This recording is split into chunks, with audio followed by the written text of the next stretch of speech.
हमारे 3 एमपी थे, आज 11 हैं और आने वाले समय में चुनाव होगा तो 15-20 हो जाएंगे।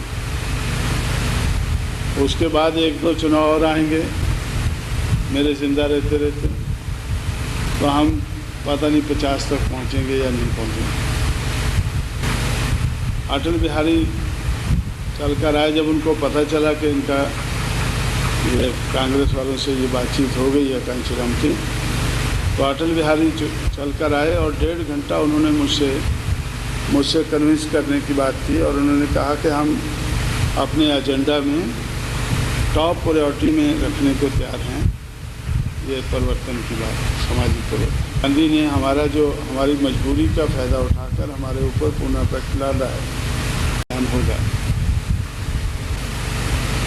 अगर बाकी को नहीं है तो बाद में दूसरे कैंप अटेंड कर सकते हैं, क्योंकि मेरे पास ज़्यादा समय ना होने के कारण आज हम क्या कर रहे हैं, आने वाले समय में हमें क्या करना है, तो उसकी जानकारी मैं देना चाहूँगा। आज हम क्या कर रहे हैं, आने वाले समय में हमें क्या करना है और आज हम किस पोजीशन में हैं। आज हम उतने मजबूर नहीं हैं जितने 1932 में बाबा साहब अम्बेडकर थे, जब उन्होंने कहा था कि ये गांधी ने, वो तो उनको गांधी ही बोलते थे मेरे घर तो, करमचंद हरिचंद करमचंद या तो मोहनलाल करमचंद, क्योंकि हमारा समाज उस वक्त बहुत मजबूर था। उस मजबूरी का फ़ायदा लेकर उन्होंने ये किया। तो आज हम लोग इतने मजबूर नहीं हैं, मजबूर तो अभी भी हैं, लेकिन इतने नहीं हैं कि वो इतना बड़ा हमारा नुकसान पहुंचा सकें। आज मुझे ये लोग, जो लोग मुझे गाली देते हैं या मुझे बुरा भला कहते हैं, मेरे बारे में बहुत बुरा ख्याल रखते हैं, लेकिन वो मेरे पास आते हैं अलायंस करने के लिए कि हम आपके साथ मिलकर चलना चाहते हैं। सिर्फ कांग्रेस वाले नहीं, कोई पार्टी नहीं है जो हमारे पास ना आती हो। अटल बिहारी चल कर आए, जब उनको पता चला कि इनका ये कांग्रेस वालों से ये बातचीत हो गई है कांचीराम की, तो अटल बिहारी चल कर आए और 1.5 घंटा उन्होंने मुझसे कन्विंस करने की बात की और उन्होंने कहा कि हम अपने एजेंडा में टॉप प्रायोरिटी में रखने को तैयार हैं ये परिवर्तन की बात, सामाजिक परिवर्तन। तो कांग्रेस वालों ने भी अपने एजेंडा में रखा, तो जनता दल और दूसरे लोग ये भी रखने को तैयार हैं, क्योंकि इनको ये मालूम है कि हम इनके बगैर भी, इनकी मदद के बगैर भी हम आगे बढ़ सकते हैं। हो सकता है स्पीड कम हो, अगर हम इनकी मदद के बगैर आगे बढ़ सकते हैं तो फिर हमें इनके साथ क्यों मिलना है स्पीड बढ़ाने के लिए। क्योंकि मेरे सामने सवाल आता है, आप लोगों के सामने भी आ सकता है, लोगों के सामने आ सकता है कि अगर हम अपने बलबूते पर आगे बढ़ सकते हैं तो फिर हम इनको क्यों बढ़ाना चाहते हैं। उसके कई कारण हैं।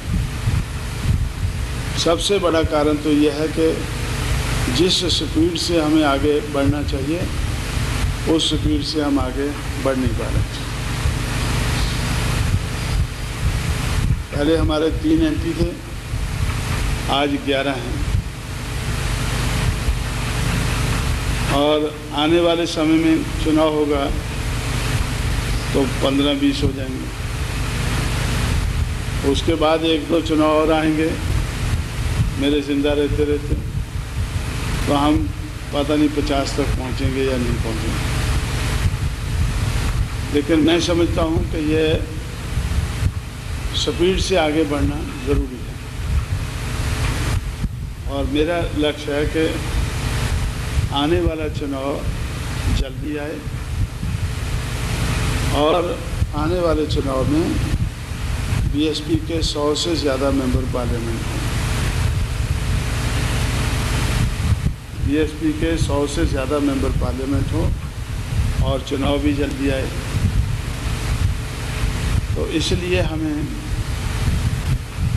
जैसे अभी हमने अलायंस किया है, तो इस अलायंस का यही मकसद है कि जो चुनाव है वो फरवरी मार्च तक आ जाए, क्योंकि अक्टूबर में इस साल हम उत्तर प्रदेश में चुनाव जीतें, तो उसके बाद फरवरी में 4 महीने बाद पार्लियामेंट का चुनाव आ जाए। और पार्लियामेंट का चुनाव आए तो हम 100 से ज़्यादा उसमें जीतें, तो ताकि हम 20वीं सदी के अंत से पहले बहुजन समाज को इस देश का रूलिंग समाज बना सकें।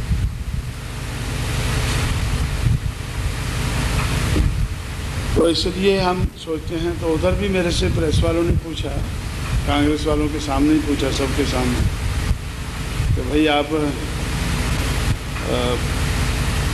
कांग्रेस को इतना बुरा भला कहते थे तो अभी उनसे अलायंस किया है। मैंने उनसे बोला कि हम ऐसा ही करते जाएंगे टिल द रूलिंग समाज becomes the till the Bahujan Samaj become the ruling समाज। जब तक बहुजन समाज रूलिंग समाज ना बन जाए, इस देश का हुक्मरान समाज ना बन जाए, तो हमें ऐसा करते रहना होगा। जो हमें सूट करेगा, बेनिफिशियल होगा, हमारे लिए फ़ायदे का होगा, वैसा काम हम करते रहेंगे। तो इसलिए इसमें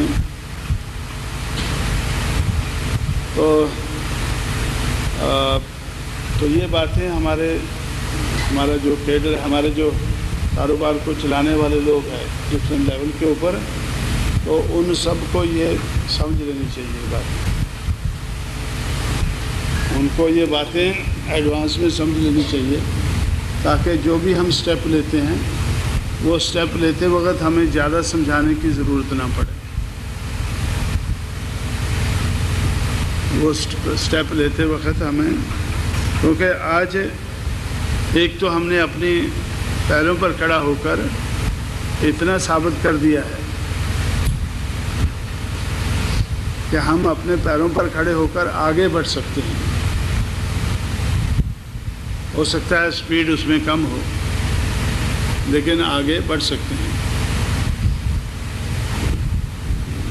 और स्पीड बढ़ाने के लिए हम किसी से हाथ भी मिला सकते हैं। आज एक से मिला सकते हैं, कल दूसरे से मिला सकते हैं। अब लोग कहते हैं कि भाई आप लोगों ने बीजेपी से समर्थन लेकर सरकार चलाई उत्तर प्रदेश में, लेकिन सच तो ये है कि कांग्रेस हमारे पास सबसे पहले आई, फिर जनता दल, फिर सीपीआई, फिर बाद में बीजेपी। इन चारों पार्टियों ने आकर मुझसे अपील की कि आप उत्तर प्रदेश में मुख्यमंत्री को बदलें और गुंडागर्दी से पीछा छुड़ाएं।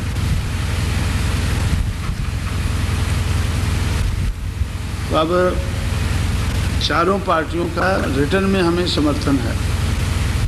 इन लोगों ने लिखकर 282 एमएलए ने लिखकर गवर्नर को दिया कि हम मायावती को मुख्यमंत्री चाहते हैं, तो तब उसको बनाना पड़ा।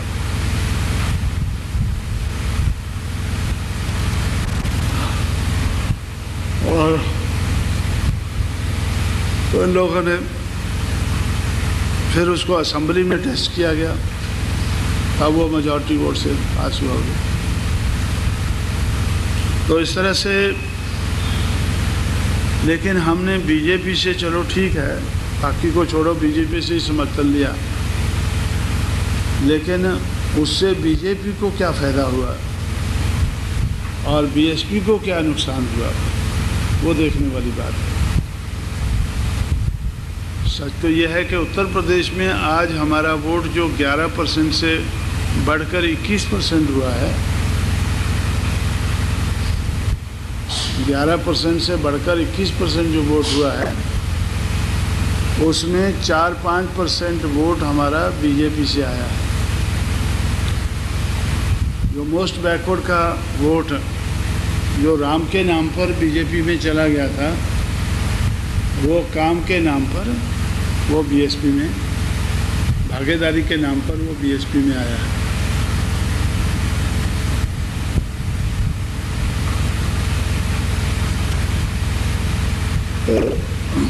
तो हम लोगों ने, लेकिन जब जनता दल से बीजेपी का समझौता हुआ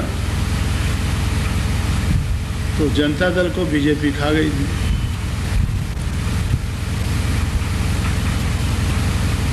जनता दल को बीजेपी खा गई थी, लेकिन बीएसपी को बीजेपी नहीं खा पाई। अभी इसी तरह से हम कांग्रेस के साथ ये समझौता कर रहे हैं। अब इसमें भी हमें सावधान रहना होगा कि इससे हमारे समाज का अगर हौसला बढ़ाना है तो ये उसको दिखाना होगा करके कि इससे जो लाभ है वो बहुजन समाज को है। जो धीमी स्पीड से बढ़ रहा है वो बड़ा तेजी से आगे बढ़ता नजर आया। और उसमें एक चीज़ मैं आप लोगों को बताना चाहता हूँ, हो सकता है आपके सामने वो सवाल खड़े हों कोई जो पूछें इसे, क्योंकि मेरा लक्ष्य है, मुझे ये मालूम है, हो सकता मैं गलत सोच रहा हूँ। कांग्रेस वाले तो कहते हैं कि आप गलत सोच रहे हैं। कांग्रेस वाले कहते हैं कि हमारा वोट बीएसपी को हम ट्रांसफ़र करा देंगे, लेकिन मैं अपने लोगों से कहता हूं कि कांग्रेस का वोट हमारे लिए ज़ीरो है, ये मान के चलना चाहिए। हमें अपने आप को इस तरह से तैयार करना चाहिए कि कांग्रेस का वोट हमारे लिए ज़ीरो है।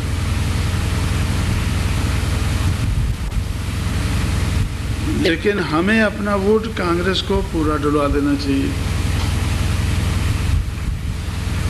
किस लिए?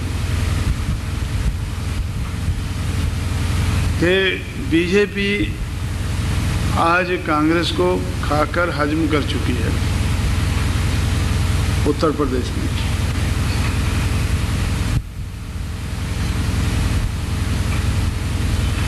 उसके रास्ते में कोई रोड़ा नहीं है।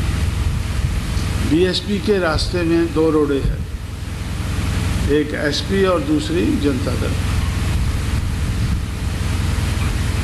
एसपी और जनता दल ये हमारे वोट को काटती है, ये हमारे रास्ते के रोड़े हैं। बीजेपी के रास्ते का रोड़ा पहले कांग्रेस हुआ करती थी, कुछ एक दो चुनाव में रही है, लेकिन जब वो 8% पे आ गई है तो वो बीजेपी के रास्ते में एक रोड़ी है, रोड़ा नहीं, छोटी सी मामूली सी रोड़ी है। तो बीजेपी को हमें,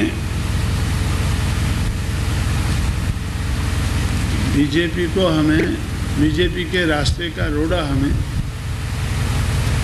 कांग्रेस को बनाना है।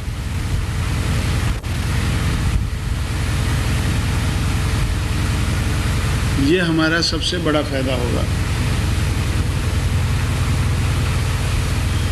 आज अगर कांग्रेस के पास, कांग्रेस के 20 एमएलए की शक्ति है और 8% वोट है, तो बीजेपी के रास्ते में एक मामूली सी रोड़ी है। लेकिन अगर कांग्रेस के पास, कांग्रेस के हम 70, 80 या 90 या 100 तक एमएलए जिता दें, 70 और 100 के बीच में,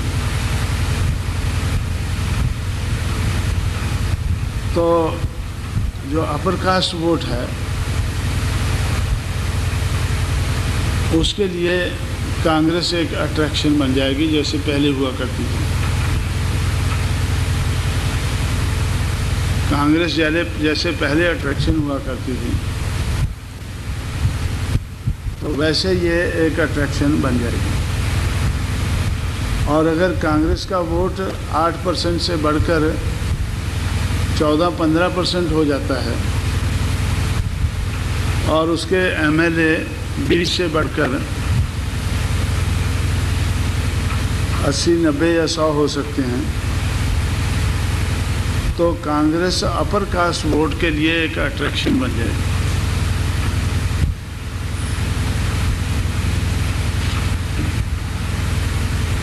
तो अपर कास्ट का वोट कांग्रेस की तरफ भी जा सकता है, जो आज बीजेपी की तरफ टोटल जाता है।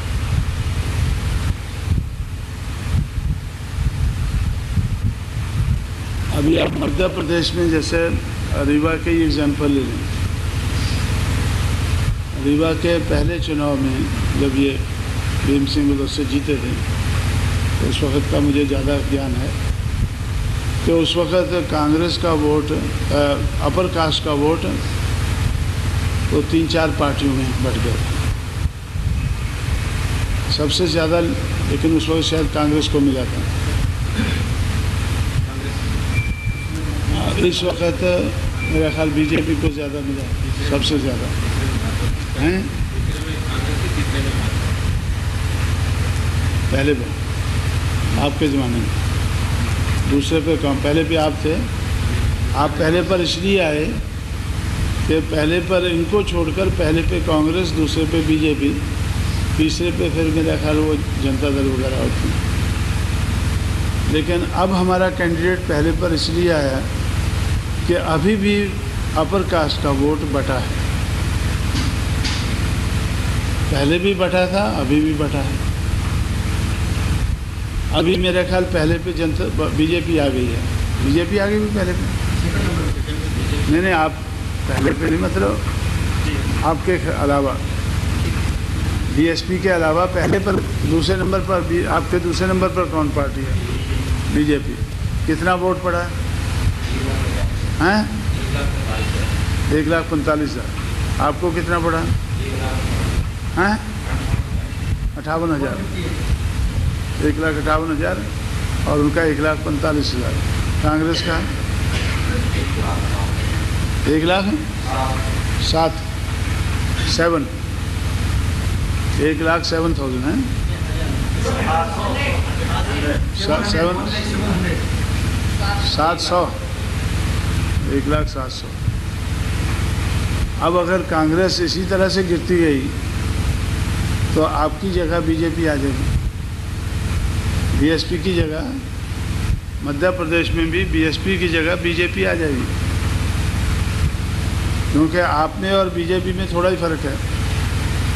लेकिन कांग्रेस तो काफ़ी पीछे चली गई है, कांग्रेस तो काफ़ी पीछे चली गई है।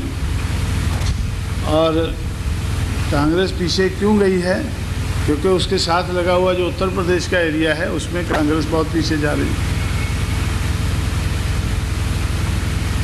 और इसी तरह से वो मध्य प्रदेश में भी कांग्रेस जो है वो पीछे जा रही है। तो इस तरह से मध्य प्रदेश है, बिहार है, उत्तर प्रदेश से जो एरिया लगा है, चाहे वो बिहार का लगा है, मध्य प्रदेश का लगा है, तो कांग्रेस काफ़ी पीछे चली गई। तो इसलिए क्या, तो इस तरह से तो हम तो ये तो नहीं चाहते हैं कि कांग्रेस जीते उधर, लेकिन इतने वोट से अगर और नीचे चली जाए कांग्रेस, तो बीजेपी बीएसपी को हरा सकती है। तो इस तरह से अगर कांग्रेस और बढ़ जाए, ऐसे भी 1,07,000 पड़ा है, 1,07,000 की बजाय अगर वो 1.25 लाख तक भी चले जाए तो भी अच्छा ही। अगर 1.25 लाख तक जाती है तो बीजेपी थोड़ी सी और कम नीचे आ जाती है। तो इस तरह से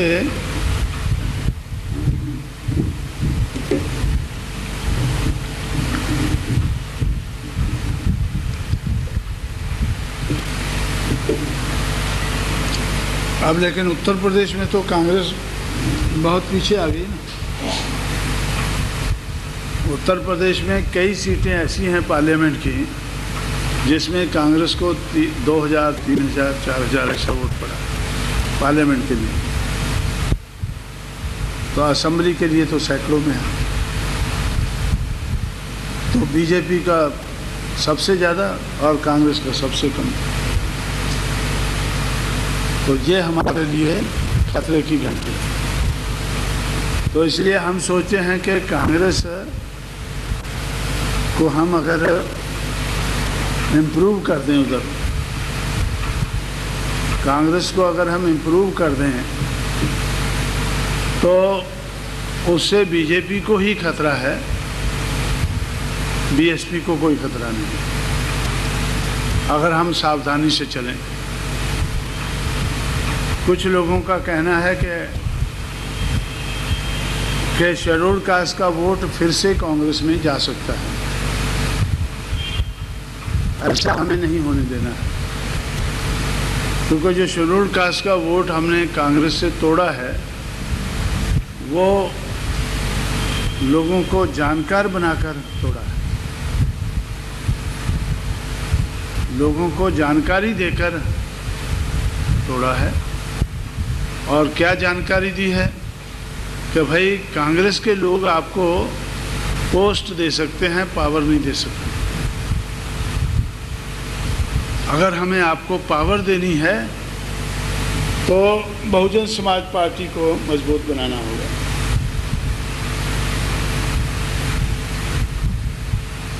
तो मेरा ख्याल है कि उस हालत में जब शेड्यूल कास्ट के लोगों को अच्छी जानकारी है और अभी भी उनको मालूम है कि कांग्रेस को हमने कितनी सीटें दी हैं और कांग्रेस के लिए हमने क्या शर्तें रखी हैं,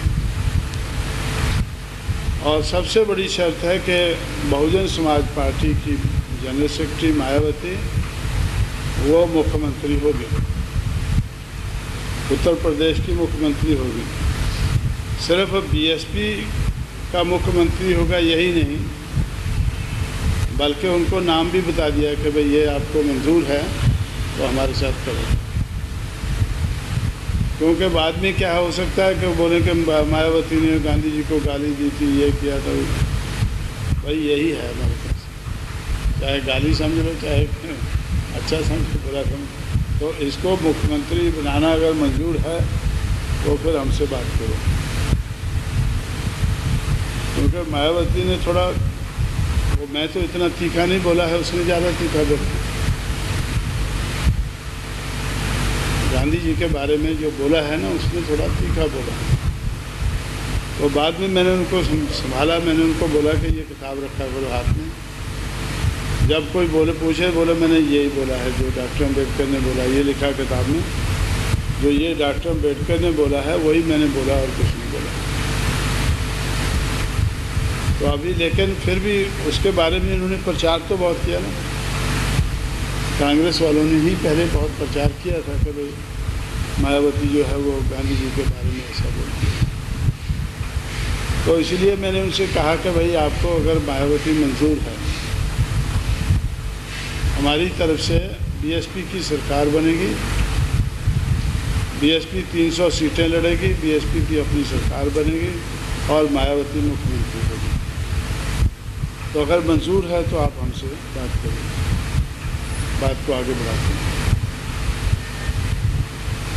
एक तो ये चीज़ें हैं। दूसरी बात यह है कि कांग्रेस को थोड़ा मजबूत बनाना ये हमारे मूवमेंट के लिए बहुत ज़रूरी है। कांग्रेस को मजबूत बनाना समाजवादी पार्टी को उत्तर प्रदेश में और जनता दल को जहाँ जहाँ भी वो है उसको कमज़ोर बनाना ये हमारे हित में है।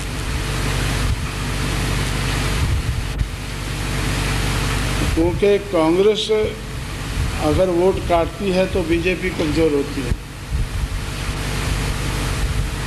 समाजवादी और जनता दल वोट काटती है तो बीएसपी कमज़ोर होती है। समाजवादी उत्तर प्रदेश में, जनता दल जिस प्रदेश में भी है वो बीएसपी के रास्ते का रोड़ा है।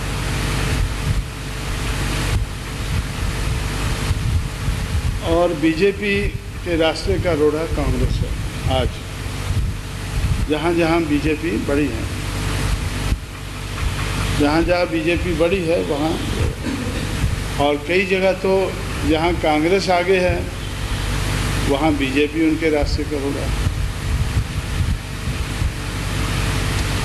तो इस तरह से इस बात को ध्यान में रखते हुए मैंने आपको सबसे पहले तो यही बताना चाहा कि बहुजन समाज आज इस देश में निर्भर समाज है। हमें अपनी निर्भरता का अंत करना है।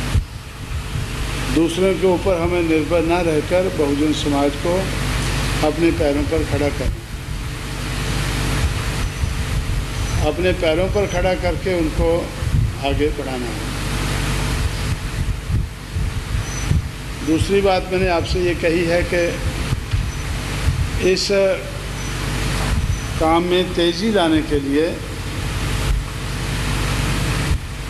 इस काम में तेज़ी लाने के लिए हमें कुछ इसमें दूसरों के साथ मिलकर चलना होगा। मकसद यही है कि हम ऐसा ना हो कि दूसरों के ऊपर फिर से निर्भर हो जाएं। इससे तो हमें सावधान रहना है। लेकिन अगर हम इसमें तेज़ी ला सकते हैं तो वो काम हम कर सकते हैं।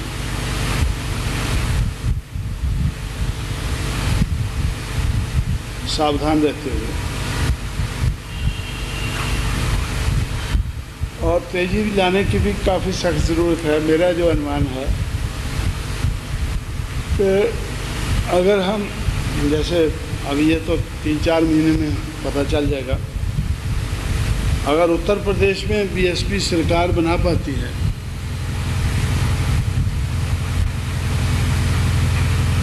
तो उसके 4 महीने बाद फरवरी या मार्च में जो पार्लियामेंट का चुनाव होता है तो उसमें बीएसपी 100 से ज़्यादा सीटें देश भर में जीत सकती है, जिसमें से आधी से ज़्यादा उत्तर प्रदेश में ही होंगी।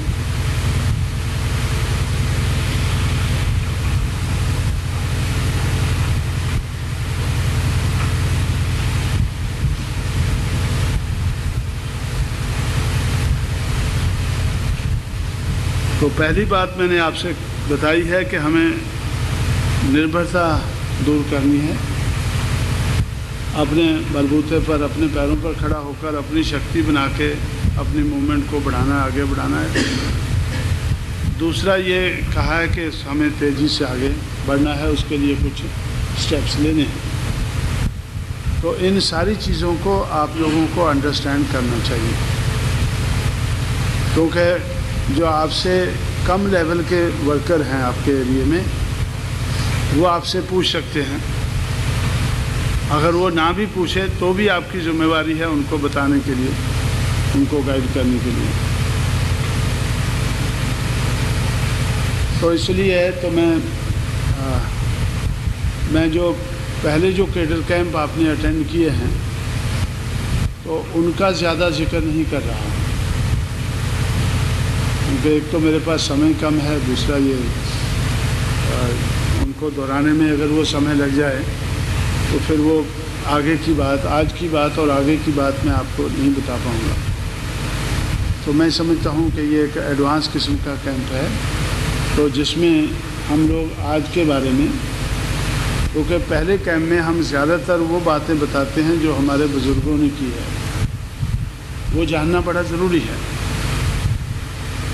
जो काम हमारे बुज़ुर्गों ने किया है उस काम को जानना, और जब उसके बाद हमें लिंक बनाए रखना है तो वो बहुत ज़रूरी है। वो मैं मान के चलता हूँ कि आप लोगों को उसकी पहले कैंपों के माध्यम से आपको काफ़ी जानकारी होगी। अगर नहीं होगी तो आप लोगों ने जानकारी करना है, क्योंकि बाद में भी वो कैंप लगते रहेंगे। तो आज के माहौल के बारे में और आज के बाद के बारे में जानकारी देना मैं आप लोगों को चाहता हूँ।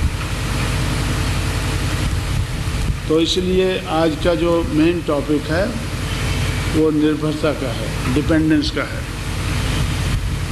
कि बहुजन समाज डिपेंडेंट समाज है, निर्भर समाज है। तो ज़िंदगी के हर पहलू में ये निर्भर है, डिपेंडेंट है, और वो सारी बात को समझकर हमें उस निर्भरता से मुक्ति हासिल करनी है। इस समाज को अपने पैरों पर खड़ा करने की शक्ति पैदा करनी। बहुत हद तक कर चुके हैं, लेकिन अभी आगे बढ़ना है तो तेज़ी से आगे बढ़ना है। और इसके साथ साथ जो मैंने एग्जाम्पल्स दी हैं, क्योंकि पहले जो हम दूसरे कैंप लगाते हैं उसमें हम एग्जाम्पल वही देते हैं जो हमारे बुज़ुर्गों ने जो काम किया है उस काम में से संबंधित ही हम एग्जाम्पल देते हैं। लेकिन आज जो है, आज के जो फैक्ट्स और फिगर्स हैं वो भी बदले हुए हैं। जैसे बाबा साहब अम्बेडकर के चले जाने के बाद 1956 में वो चले गए, 15 साल बाद 1971 में कांग्रेस के साथ रिपब्लिकन पार्टी ने समझौता किया। बाबा साहब अम्बेडकर ने जिस पार्टी को बनाया उसके साथ समझौता किया। उसके साथ कुछ लोग हमें गुमराह करने के लिए, बीजेपी वाले, जनता दल वाले और लोग हमें गुमराह करने के लिए ये कह सकते हैं कि उस वक़्त रिपब्लिकन पार्टी ने समझौता किया था और उसके बाद वो ख़त्म हो गई। मैं भी कहता रहा हूँ, दूसरे लोग कम कहते रहे हैं, मैं ज़्यादा कहता रहा हूँ, आज भी मैं कह रहा हूँ। लेकिन वो समझौता कैसा था कि 521 सीटों का बंटवारा हुआ, जिसमें से 520 कांग्रेस को मिली और 1 रिपब्लिकन पार्टी को मिली। लेकिन ये जो हमारा समझौता है इसमें 425 सीटें हैं, तो 425 में से 300 बीएसपी लड़ेगी और 125 कांग्रेस लड़ेगी। तो 125 भी मुझे क्यों देनी पड़ी है? क्योंकि लोगों ने ऐसे कार्टून बनाने शुरू कर दिया, ऐसा लिखना शुरू कर दिया कि कांग्रेस जो 106 साल पुरानी पार्टी है तो वो क्या कर रही है। बहुजन समाज पार्टी के साथ उसकी एक पूंछ बन, इस जगह हाथी बना के उसकी पूंछ बना दिया, इस जगह सूंड के ऊपर बैठा दिया और ये इस जगह हाथी के पैर के नीचे डाल दिया कांग्रेस को। तो ऐसा करके तो, और फिर एडिटोरियल, जितने दिल्ली से पेपर निकलते हैं बड़े बड़े, सब में एडिटोरियल लिखने लगे कि ये कांग्रेस को क्या हो गया और क्या करने जा रही है। अब उससे, और वो कुछ देर पहले मेरा ख्याल एक एडिटोरियल आया था, वो लालू यादव मुलायम सिंह को लेकर खड़ा हो गया, मुलायम सिंह पीछे को जा रहा है ऐसे, वो उसको सीधा कर रहा है, वो बोल रहा है कि देखो भाई, तेरी इस उम्र में तेरी कमर जो है ज़्यादा सख्त है, देखो नरसिंह राव कैसे पड़ा है उस मायावती के पैरों में। मायावती को कुर्सी पे बैठाया हुआ है और नरसिंह राव को ऐसा उसके सामने डाला, देखो इसकी कमर कैसे लचक रही है और तेरी कमर कैसे जा रही है, तो भी अगर इसके पैरों में गिर जाए या मतलब टेढ़ा ही हो जाए, आगे को हो जाए तो मान जाए, तो वह इस किस्म के कार्टून और ये लिखने के बाद तो फिर मुझे अपनी कमर लचकानी पड़ गई। नहीं तो मैं सोचता था, मैं उनसे 73 से शुरू किया था कि हम आपको 73 सीटें देंगे। अब वो 70, फिर मैंने सोचा कि 73, अभी पहले ही ये इतने ऐसे कार्टून निकलते, 73 में क्या होगा। फिर मैंने अपने आप ही 100 कर दिया। तो 100 के बाद जब ये लोग लिखते रहे तो फिर मुझे बड़ी मुश्किल से 125 करना पड़ा। और 125 भी जब मैंने बोला उधर प्रेस कॉन्फ्रेंस में, तो वो लोग बड़े चौकन्ने हो गए।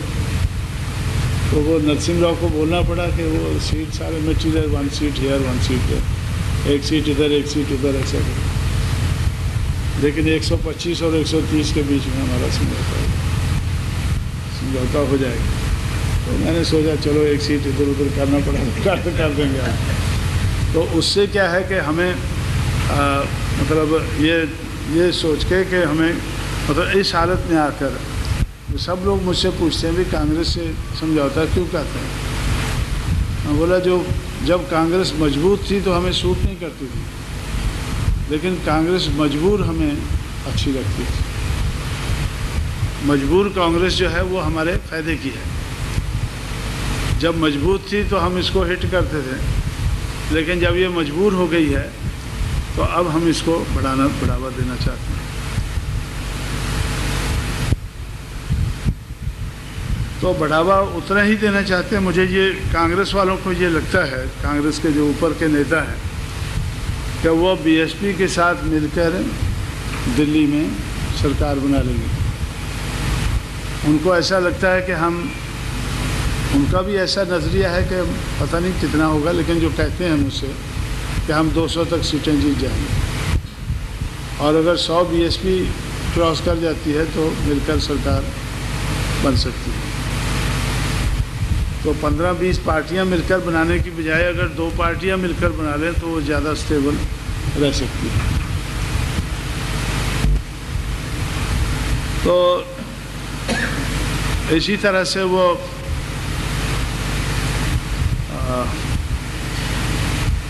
उत्तर प्रदेश के बाद, हालांकि उन्होंने मध्य प्रदेश की बात कही है, आपके जो मुख्यमंत्री है वो मुझसे कई बार मिले हैं, लेकिन और भी कांग्रेस वाले कहते हैं, उस वक्त प्रेस कॉन्फ्रेंस में भी उन्होंने बात कही है।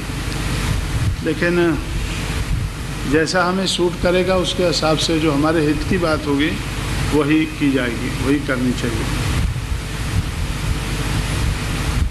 और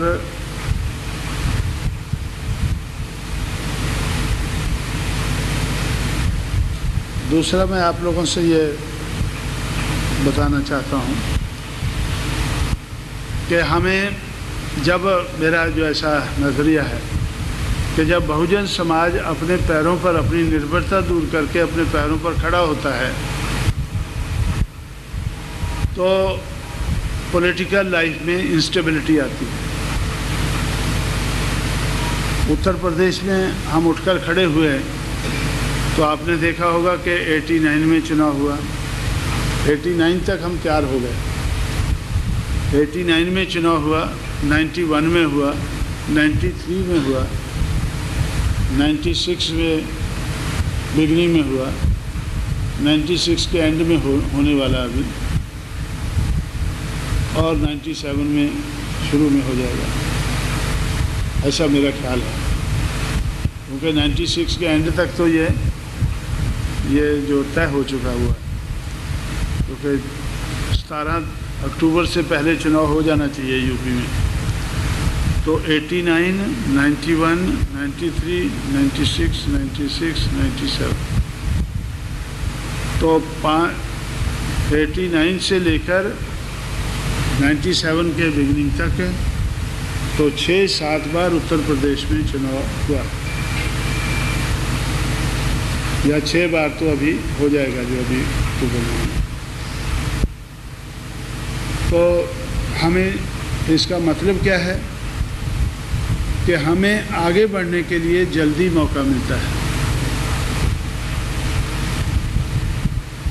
हमें आगे बढ़ने के लिए जल्दी मौका मिलता है और हम आगे बढ़ते रहे, बढ़ते बढ़ते इधर तक पहुंच गए हैं। तो इसी तरह से इस बात को ध्यान में रखते हुए मैं सोचता हूं कि अगर हम जो हमारा कांग्रेस के साथ अंडरस्टैंडिंग है, उसका एक मकसद ये भी है कि जो पार्लियामेंट का चुनाव है वो फरवरी में हो जाना चाहिए। फरवरी 97 में हो जाना चाहिए। हमारे साथी घबरा रहे हैं ये, आपको घबराने के लिए नहीं होगा भाई, आपको तो दोबारा चुन कराना है क्यों भाई? हमारे एमपी कुछ घबरा रहे हैं कि दोबारा पता नहीं आएंगे या नहीं आएंगे। अगर 6-7 महीने भी अच्छा काम नहीं किया तो नहीं आएंगे। और मैं आपको पहले चुकन्ने कर रहा हूँ, क्योंकि हमारा मकसद क्या है, आप लोगों को हटाना नहीं है। हमारा मकसद है कि हमें 11 अच्छे नहीं लगते हैं, तो 111 होने चाहिए, 111 होने चाहिए। तो इसलिए हम चाहते हैं कि जल्दी चुनाव होना चाहिए। तो ये भी तभी हो सकता है कि अगर हम कांग्रेस का हौसला बढ़ाएं, क्योंकि अगर ऐसे ही माहौल में दोबारा चुनाव हो जाता है तो कांग्रेस के जो 142 चुनकर आए हैं उससे ज़्यादा नहीं हो सकते, कम हो सकते हैं। आज का ही माहौल अगर रहता है तो जो बीजेपी के 160 है वो उससे बढ़ा सकती है। तो इसलिए उत्तर प्रदेश का चुनाव बड़ा इम्पोर्टेंट चुनाव है। उत्तर प्रदेश के चुनाव में अगर हम जीत जाते हैं, हमारी सरकार बन जाती है, तो बीजेपी को जो आज 52 सीटें मिली हैं, 96 में जो बीजेपी को 52 सीटें मिली हैं पार्लियामेंट की, तो वो उससे बहुत कम हो जाती हैं, क्योंकि 52 या उससे ज़्यादा तो बीएसपी को मिलनी चाहिए। इसलिए हम ऐसा कर रहे हैं। उत्तर प्रदेश में 50 से ज़्यादा सीटें बीएसपी को मिलनी चाहिए। अगर बीएसपी को 50 से ज़्यादा सीटें मिलती हैं तो बीजेपी को अपने आप कम हो जाती है। तो इस तरह से हम जल्दी चुनाव करा के अपने आप को जल्दी बढ़ा सकें, ये भी हमारा एक लक्ष्य है उसमें। और ये तभी हो सकता है जब बीएसपी का अपर हैंड हो।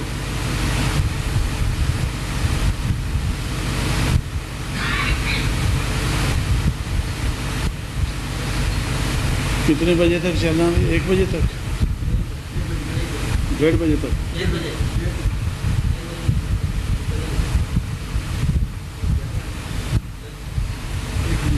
1 बजे तक।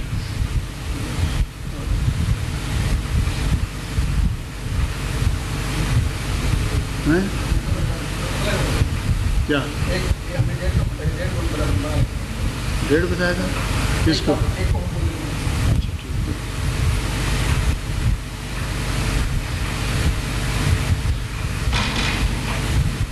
और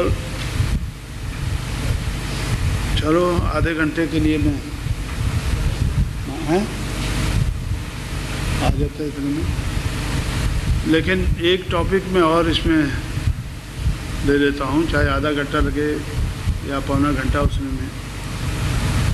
तो वो मैं आपको बताना चाहता हूँ कि वो भी निर्भरता से ही संबंधित है। हैं?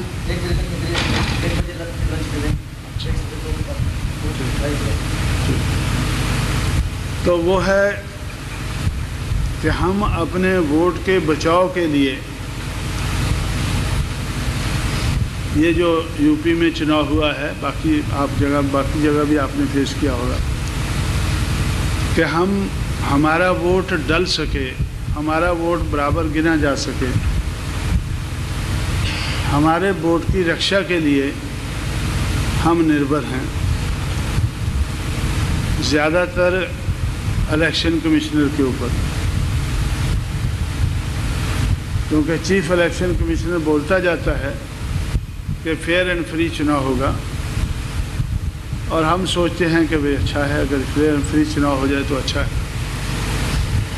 लेकिन फेयर एंड फ्री चुनाव होता नहीं है। आज भी बहुजन समाज के बहुत सा अंग है, बड़ा अंग है, जिसका वोट बिकता है, पैसे में बिकता है, किसी भी ढंग से बिकता हो, और अफसरशाही का सहारा लेकर चोरी होता है और गुंडागर्दी का सहारा लेकर लूटा जाता है। बहुजन समाज के में जो बहुत ज़्यादा कमज़ोर लोग हैं, चाहे वो शेड्यूल कास्ट के हैं, मोस्ट बैकवर्ड कास्ट के हैं, ट्राइब के हैं, जो बहुत ज़्यादा कमज़ोर लोग हैं, उनकी कमज़ोरी का फ़ायदा लेकर हमारा वोट बिकता है, चोरी होता है, लुटता है। हम इसकी सुरक्षा के लिए निर्भर हैं। आज तक हम निर्भर रहे हैं चीफ इलेक्शन कमिश्नर के ऊपर या सरकार के ऊपर।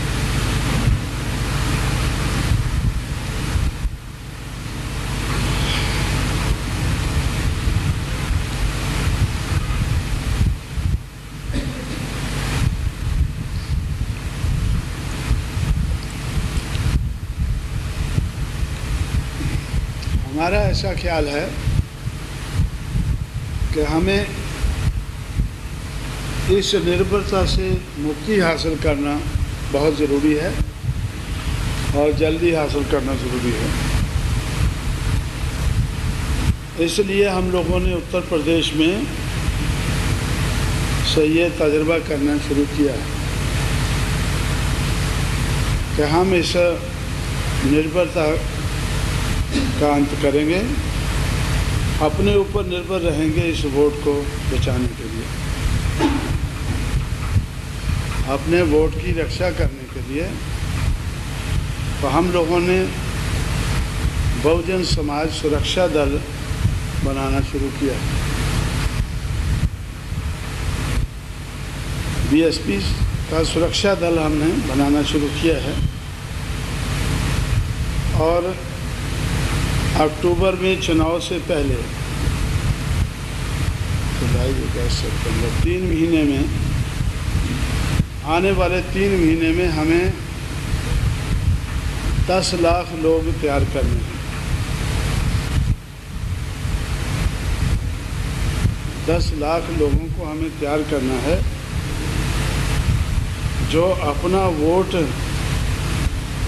बनवा सकें, क्योंकि चुनाव से पहले ही हमारा इस बार का तजुर्बा है कि जब ये लोगों को पता चल गया कि शेड्यूल कास्ट का वोट सारे का सारा ये बीएसपी को जाएगा, तो उन्होंने बहुत बड़े पैमाने पर वोट ही काट दिया।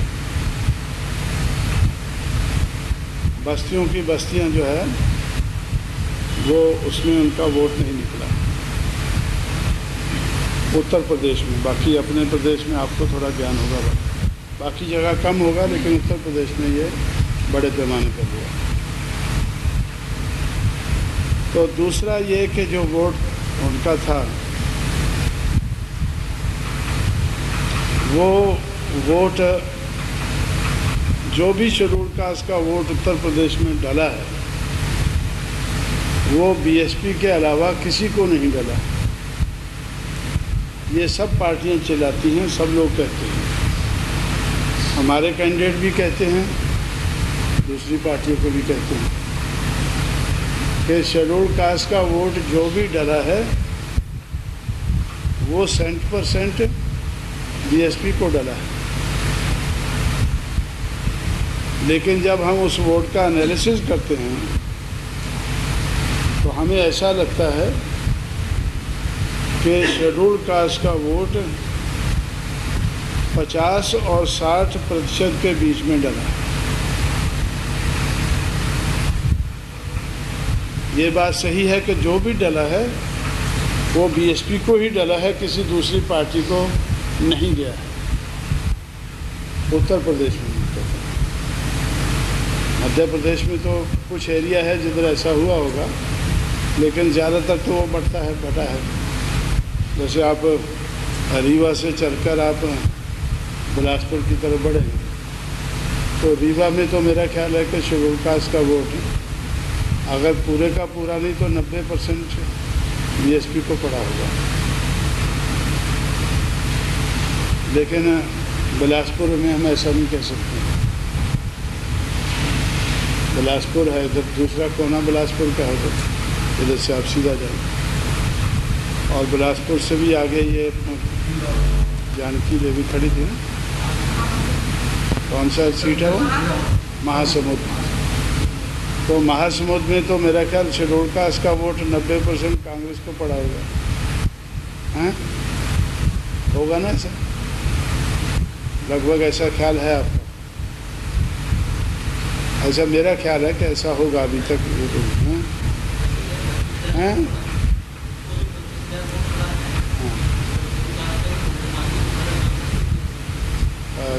ट्राइब का वोट नहीं पड़ा आपको?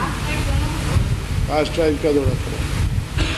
तो बाकी वोट जो है तो, लेकिन अगर इनको जैसे यूपी में पड़ा है, जैसे शेड्यूल कास्ट का वोट 90% इनको पड़ जाता है, तो मेरा ख्याल है कि फिर तो 50,000 वोट उनका ही हो जाता है। ट्राइब का कुछ पड़ जाता तो 1 लाख से ऊपर पड़ सकता था। मतलब उतना ज़्यादा नहीं पड़ा है, लेकिन बड़ा है पहले के मुकाबले में, उसका असर तो पड़ा है। लेकिन उत्तर प्रदेश में हम इस लेवल पर पहुंच गए हैं हर कोने में कि जो भी शेड्यूल कास्ट का वोट पड़ता है वो बीएसपी को ही पड़ता है। लेकिन ऑन एन एवरेज अगर देखा जाए तो शेड्यूल कास्ट का वोट 50 और 60% के बीच में पड़ा है। तो उसके 2 कारण हैं। पहला कारण तो हमारे नोटिस में आया है कि लोगों में हम इतना उत्साह पैदा नहीं कर पाए कि लोग ये सोचें कि हमारा एक एक वोट पड़ना चाहिए। हमारे ऊपर निर्भर है, बीएसपी का जीतना या हारना हमारे ऊपर निर्भर है।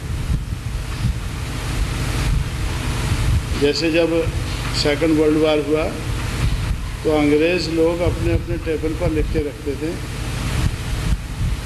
कि इस लड़ाई को जीतना या हारना इट डिपेंड्स ऑन मी, ये मेरे ऊपर निर्भर है।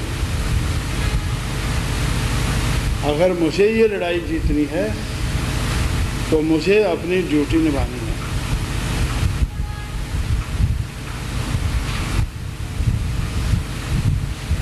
डू और डाई स्पिरिट के साथ उन्होंने वो लड़ाई लड़ी, इसलिए उन्होंने टेबल स्टडी किए।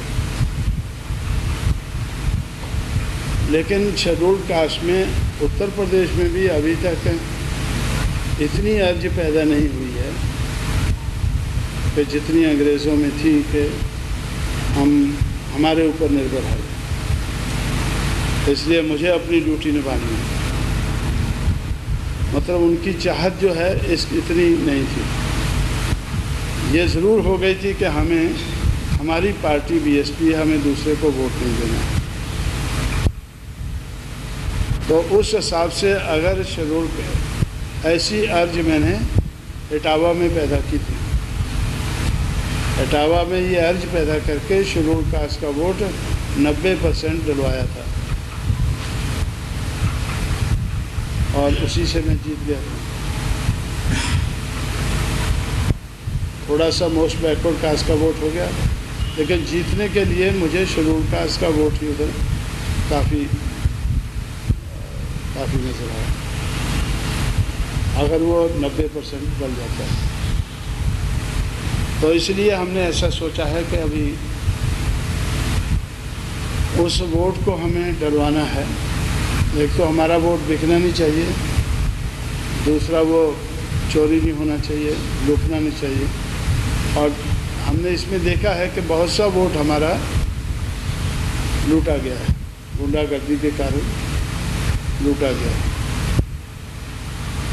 तो लूटा जाने का क्या कारण है, उसको भी हमने स्टडी किया है, उसका भी रास्ता ढूंढा है। तो इसलिए हमने ये रास्ता निकाला है कि ये वोट, हमारे वोट की रक्षा कोई दूसरा नहीं करेगा, ये हमें करनी है। इसलिए हम लोगों ने सुरक्षा दल बनाया है और वो रक्षा हम उसकी वोट की कैसे कर पाएंगे, वोट बनवाने से लेकर वोट डलवाने तक और वोट गिनवाने तक तो हमें प्रबंध करना है। तो इसलिए अब वो काम भी मैंने मेरे ऊपर पहले ही बहुत ज़्यादा बोझ है, लेकिन और बोझ मैंने ले लिया है कि ये तो काम करवाना ही है पहले। तो उसका जो ओवरऑल चार्ज है वो मेरे हाथ पे होगा। अगर उत्तर प्रदेश में ऊपर मैं हूँगा, उसका जो भी उसका नाम रखते, तो वो उसके नीचे 14 कमिश्नरी है। आपके यहाँ 15 है शायद, मध्य प्रदेश में 12 कमिश्नरी है। उत्तर प्रदेश में 14 कमिश्नरी है, तो 14 मेरे नीचे इंचार्ज होंगे कमिश्नरी के। और 85 सीटें हैं पार्लियामेंट की, तो 85 और इंचार्ज होंगे, एक सीट का एक इंचार्ज। और एक सीट के नीचे 5 MLA हैं, 425 हो जाते हैं, तो 425 और इंचार्ज होंगे। ये जुलाई के महीने के अंत तक ये सारा काम हो जाना चाहिए। मतलब ऊपर मैं, उसके नीचे 14 कमिश्नरी के, 14 और 15 हो गए, और 85 पार्लियामेंट की सीटें 100 हो गए, और 425 असम्बली की सीटें, तो 525 लोग ऐसे इंचार्ज होंगे डिफरेंट लेवल के ऊपर। और हर असम्बली की सीट पर उत्तर प्रदेश में तो 60 और 70 के बीच में पोलिंग स्टेशन है। पोलिंग स्टेशन, पोलिंग बूथ तो 250 के लगभग है, 200-250। आपके यहाँ कम होते होंगे, लेकिन उत्तर प्रदेश में 250-250 हैं। और उसमें से हो गया भाई, अच्छा, तो उसमें तो 250 के लगभग पोलिंग बूथ है, लेकिन पोलिंग स्टेशन जो है वो 60 और 70 के बीच में है। तो हर पोलिंग स्टेशन के ऊपर लगभग 500 आदमी, 500 वोटर सुबह 7 बजे से लेकर शाम के 5 बजे तक या 6 बजे तक बैठे रहने चाहिए, हाथ में डंडा और झंडा। डंडा और झंडा लेकर 500 के लगभग आदमी सुबह 7 बजे से लेकर वो बैठे रहने चाहिए। लोग उसमें से आते रहें, जाते रहें, वोट डालते रहें। 40-50 आदमी लाइन में लगे रहें वोट डालने के लिए, और 500 के लगभग आदमी बाहर बैठे रहें। तो मैं समझता हूँ कि किसी की हिम्मत नहीं पड़ेगी कि वोट को वो खरीदने का तो वो मौका नहीं होता है। खरीदने का बचाव तो पहले करना होगा, लेकिन जो उसमें वोट को डालने का, एक तो उनमें उत्साह रहेगा कि हमें एक एक वोट डालना है, और दूसरा ये है कि अगर कोई लूटने की कोशिश करेगा तो उसकी हिम्मत नहीं पड़ेगी। तो इतनी बड़ी तैयारी को देखकर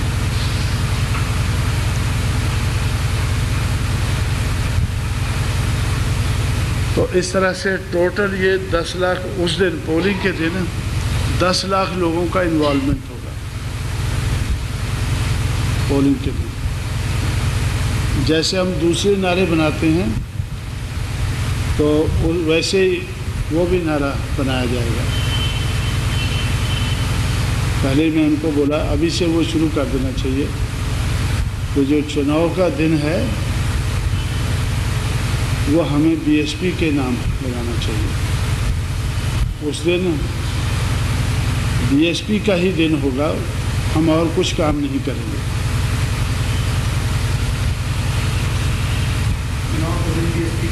बीएसपी के नाम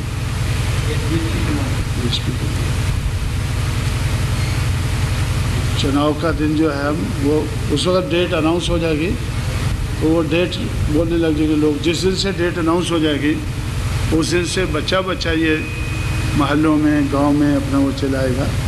तो जैसे 20 तारीख अनाउंस हो, 20 नहीं 15-17 से पहले भी 10 जैसे 5 तारीख होगी मानो अनाउंस, तो 5 अक्टूबर किसके नाम? बीएसपी के नाम। 5 अक्टूबर बीएसपी के नाम। तो बीएसपी के लिए हमें हाँ डेट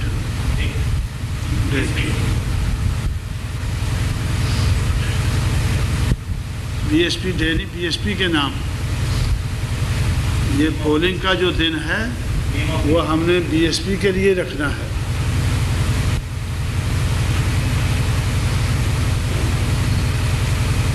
उसमें हमें और कुछ नहीं करना है, जो भी करना है बीएसपी के लिए ही, बीएसपी को कामयाब बनाने के लिए करना है। तो इस तरह से तो मैं समझता हूँ कि अगर ऐसा हम हिस्टीरिया समाज में पैदा कर दें तो समाज में जोश भी रहेगा, क्योंकि जोश कम होने के कारण अपने आप ही कम वोट डाला और फिर वोट को बचाने का भी प्रबंध अफसर लोग चोरी नहीं कर पाएंगे, उनकी चोरी रोकी जा सकती है, गुंडा लोगों की गुंडागर्दी रोकी जा सकती है। तो इस तरह से ये तजर्बा तो हम इस मौके पर वैसे पहले मैंने ये किया था इटावा में एक सीट के ऊपर तजर्बा किया, जिस सीट में हमारा कभी डिपॉजिट भी नहीं बचा था, तो उस सीट को हमने जीता। इटावा हमारा कोई स्ट्रॉन्ग होल्ड नहीं था, कमज़ोर होते हुए भी हमने उसको जीता, ये तजर्बा करके। और इसमें दोनों तजर्बे किए थे। एक तो ये किया था कि इटावा में सबसे ज़्यादा वोट ब्राह्मण का है, दूसरे नंबर पर शेड्यूल कास्ट का है, तो तीसरे पर फिर ठाकुर है, तो चौथे नंबर पर ये है कशवाहा है। कशवाहा को ज़्यादा उधर ये साक्य बोलते हैं, चौथे पे साक्य हैं, चौथे पे साक्य है, पांचवें पे यादव है और फिर लोध है। तो बाकी वोट फिर वो कम होते जाते हैं, लेकिन ब्राह्मण का वोट जो है वो 2 लाख से ज़्यादा है। ब्राह्मण और चमार दोनों लगभग बराबर 2,10,000 जैसे उधर वो लिखते थे कि 2,10,000 ब्राह्मण है, 2 लाख चमार है। तो अब 2,10,000 जो ब्राह्मण है वो अगर बीजेपी को चला जाता है तो मैं नहीं जीत सकता। तो मैंने ऐसा कोशिश किया, जैसे मैं आज बड़े पैमाने पर कर रहा हूँ, तो छोटे पैमाने पर उधर मैं कर चुका हूँ कि जो ब्राह्मण का वोट है वो ब्राह्मण कैंडिडेट को ही जाना चाहिए, जो कांग्रेस का था। ब्राह्मण जो है वो बीजेपी के साथ जा चुका था उस वक्त तक। अगर बीजेपी के साथ चला जाता तो इसलिए हम लोगों ने तो उस आदमी की हर मीटिंग को हमने कामयाब बनाया। जो मेरे फॉलोअर्स थे तो मैंने उनको कहा कि भाई ये पंडित तिवारी था, पहले 2 बार वो एमपी रह चुका उधर से, तो पंडित तिवारी के लिए तो आप नारे लगाओ। और जो खासकर जिस एरिया में ब्राह्मण लोग ज़्यादा हैं, जो ये मेन रोड जाती है, मेन रोड और रेलवे लाइन, उसके बीच में उनकी बहुत पॉपुलेशन है, कि इनकी मीटिंग कोई फेल ना होने दो। मेरी मीटिंग के बारे में भूल जाओ, लेकिन पंडित तिवारी की हर मीटिंग कामयाब होनी चाहिए। और चमार लोग नारे लगाने चाहिए कि जीतेगा वे जीतेगा, पंडित तिवारी जीतेगा, तो उसको पंडित जी का हौसला बढ़ेगा। और पंडित भी जब चारों तरफ देखेंगे कि यार ये तो चमार तो हमारे साथ नहीं है,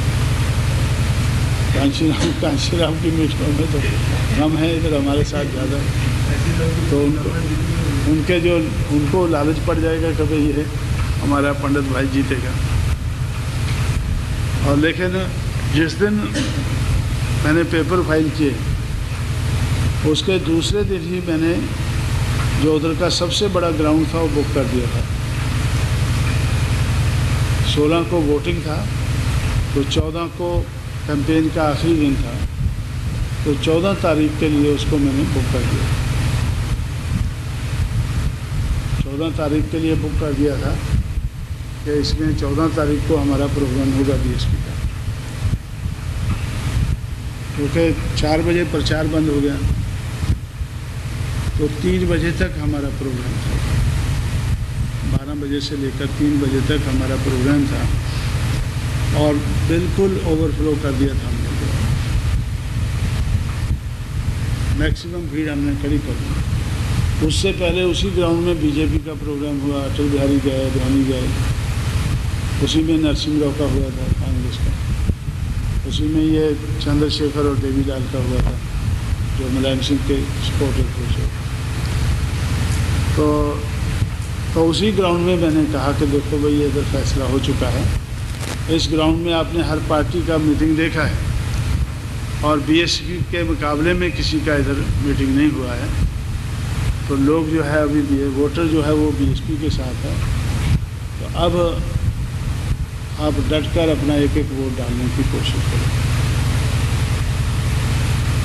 हम इधर चुनाव लड़ने आए हैं तो दल और बल के साथ आए हैं, आपको कोई इधर नुकसान नहीं पहुंचने दिया हमने, और बाद में भी हमारी जिम्मेवारी है, तो आप डट कर अपना वोट डालें।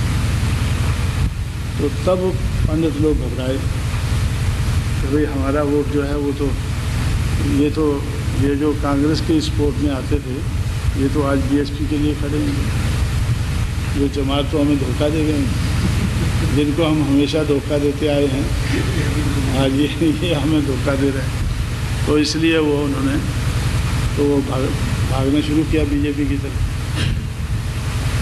लेकिन भागते भागते वो आधे कांग्रेस में रह गए, आधे बीजेपी पे चले गए। तो इसलिए तो कांग्रेस को 74,000 वोट पड़ गया। वही जो मैं आपको बोलता हूँ कि बीजेपी के रास्ते का रोड़ा बनाना इसको ज़रूरी है, ये तजुर्बा मैं पहले कर चुका हूँ। और जो